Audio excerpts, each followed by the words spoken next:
Beacon Press Audio presents The Princess and the Prophet, The Secret History of Magic, Race, and Moorish Muslims in America, by Jacob S. Dorman. This audiobook is narrated by Chris Ruen, published by Beacon Press Audio, 2019. Introduction. Organic Mosaics. The imaginative capacity of subordinate groups to reverse and/or negate dominant ideologies is so widespread, if not universal, that it might be considered part and parcel of their standard cultural and religious equipment. Properly understood, any hegemonic ideology contains within itself the raw material for contradiction and conflict. James C. Scott. The world of Apocrypha is a world of books made real, which may well be understood and appreciated by readers of Borges, Calvino, Lewis Carroll, or certain of the Sufis.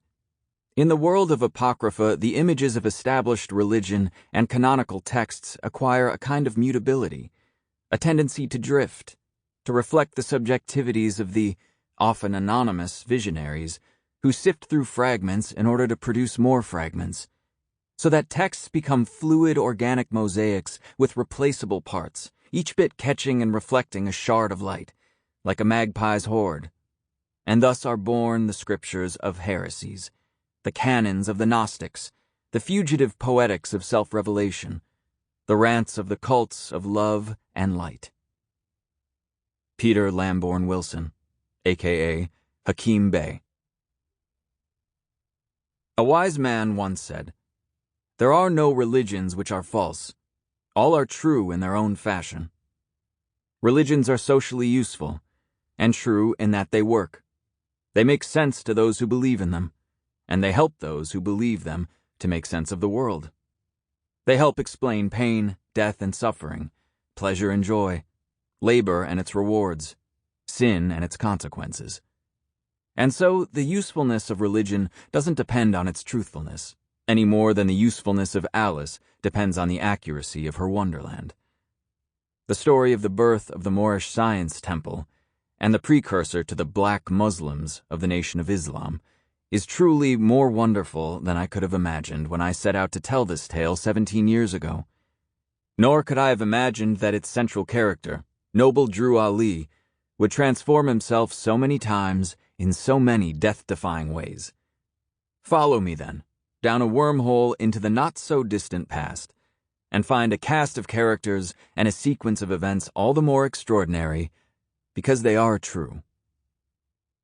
We are late. All the people in this saga are no more, as are virtually everyone they ever knew. The story I have to tell lies just south of living memory, sticking up here and there like scattered potsherds from an ancient age. It is the product of sifting thousands of brittle circus programs, lithographs, letters, and newspaper pages, their leaden ink on wood pulp turned hard and orange with age, so that they crumble at the touch.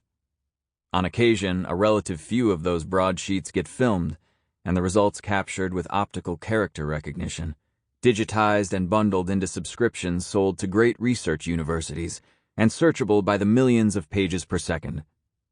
In those versions, some of the shadows we seek leave furtive tracings, and from them we can begin to piece together trajectories, outlines, the slightest suggestion of a form. If we're lucky, and I've been very lucky, we find photographs, and within the very pores of those faces, still more clues and questions emerge. But most of the printed past, even the not-so-distant past, fades from sight and has long since given up the ghost. It is all the harder to find evidence of secret societies, and criminal rackets by their very nature resist exposure. The most secretive actions are seldom committed to paper in the first place. Names carved in stone tend to endure, but in a hubristic age fueled by knowledge, when algorithms stalk our every move, practicing history is humbling, and illustrates that what we don't know about the world is vastly greater than what we do know.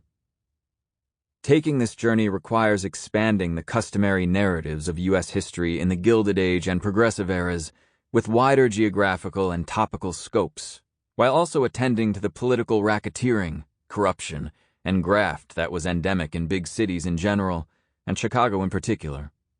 The end of the 19th and beginning of the 20th centuries featured incredible conflicts between capitalists and workers that bordered on warfare.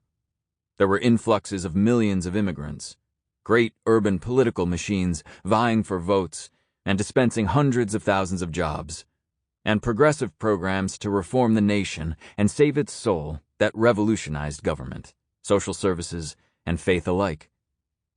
Inventors like Thomas Alva Edison gave the world electrical generators, electric lights, telephones, and moving pictures, while the automobile upended every aspect of life.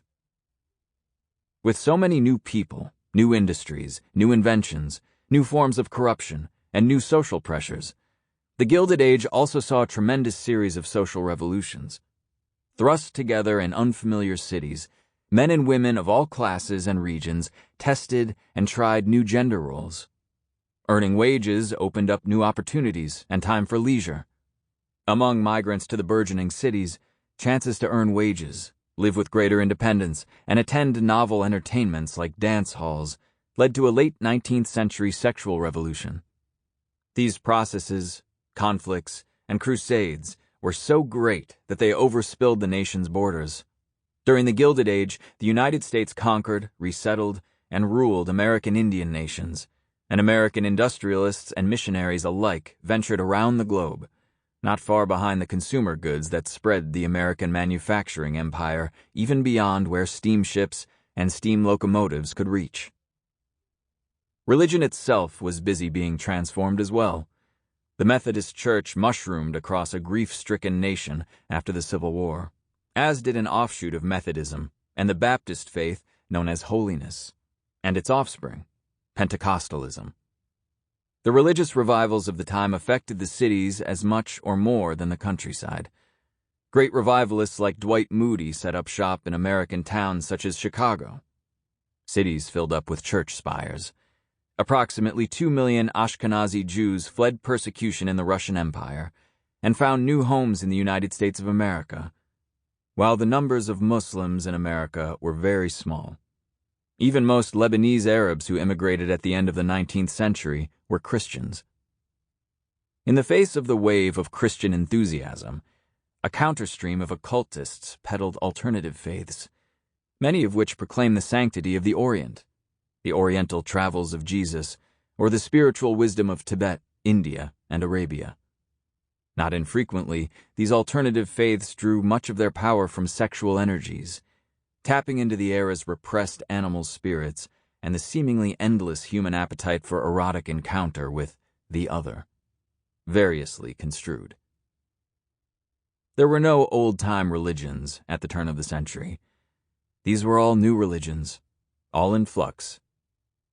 In the Gilded Age, the Orient appealed to Black Americans as an antidote to Western materialism, as a place fantastically strange and wondrously exotic, and as a cultured, heterogeneous repudiation of the sterility and dumb brutality of Jim Crow oppression. Black Americans such as Frederick Douglass visited the pyramids. The Reverend Edward Wilmot Blyden, a minister born in St. Vincent, admired West African Islam from his adopted Liberian home, though he never thought that Islam was superior to Christianity, as some have thought. Rather, he viewed Islam as a kind of intermediate monotheism that was far better than Christianity at winning converts in Africa, and might be used by missionaries like himself as a means of bringing followers to the higher truths of Christianity. By the end of his life, he taught that Mohammedanism is the form of Christianity best adapted to the Negro race, and that Islam is the form that Christianity takes in Africa. In Shakespeare's 1603 masterpiece, The Tragedy of Othello, the Moor of Venice, literature's most famous Moor vainly pleaded, "Men should be what they seem." Yet many of the most interesting men in the development of Moorish American forms of Islam were anything but what they seemed. A London-based black actor, journalist, political activist, and serial entrepreneur who variously called himself Duz Muhammad and Duse Muhammad Ali, took his first name in honor of the Victorian actress Eleanor Duse, and cooked up a preposterous Sample complete. Ready to continue?